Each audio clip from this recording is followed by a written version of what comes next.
بسم اللہ الرحمن الرحیم۔ السلام علیکم ناظرین، آج کی ویڈیو میں ایک ایسی جگہ دکھانے جا رہے ہیں جسے دیکھنے والے کے رونگٹے کھڑے ہو جائیں۔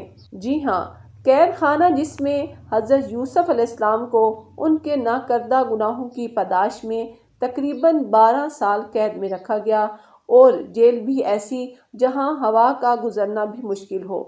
بچپن میں اپنے ہی بھائیوں نے حسد کا شکار ہو کر کنویں میں پھینک دیا، اور جوانی میں اس کنویں سے بھی گہرے کنویں میں پھینکا گیا۔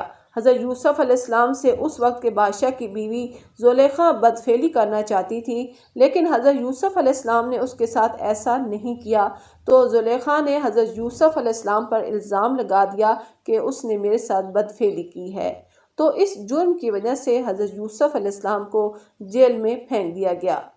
زلیخا نے کہا کہ جب تک یوسف میری خواہش پوری نہیں کرتا، اسی قید خانے میں گلتا سڑتا رہے۔ تو حضرت یوسف علیہ السلام نے جواب دیا کہ مجھے قید خانے میں گل سڑ کر مر جانا زیادہ بہتر ہے، لیکن وہ میں کام نہیں کروں گا جس پر مجھے اکسایا جا رہا ہے۔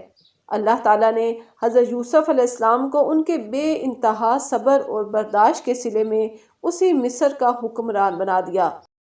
ناظرین، 500 سال پرانا یہ مصر کا قید خانہ اب تو سیاحوں کے لیے بہتر کر دیا گیا ہے، یعنی اس میں سیڑھیاں اور لائٹس لگا دی گئی ہیں، لیکن حضرت یوسف علیہ السلام کے زمانے میں یہ بہت ہی خوفناک تھا۔ یہ قید خانہ نہیں تھا، بلکہ لوگوں کی قبریں بھی یہیں موجود تھیں۔ تو ناظرین، یہ تھی آج کی ویڈیو۔ اگر آپ کو معلوماتی لگی ہو تو لائک ضرور کیجیے گا، اور آپ سے گزارش ہے کہ چینل کو بھی ضرور سبسکرائب کر دیا کریں۔ ڈھیر ساری دعاؤں کے ساتھ اللہ حافظ۔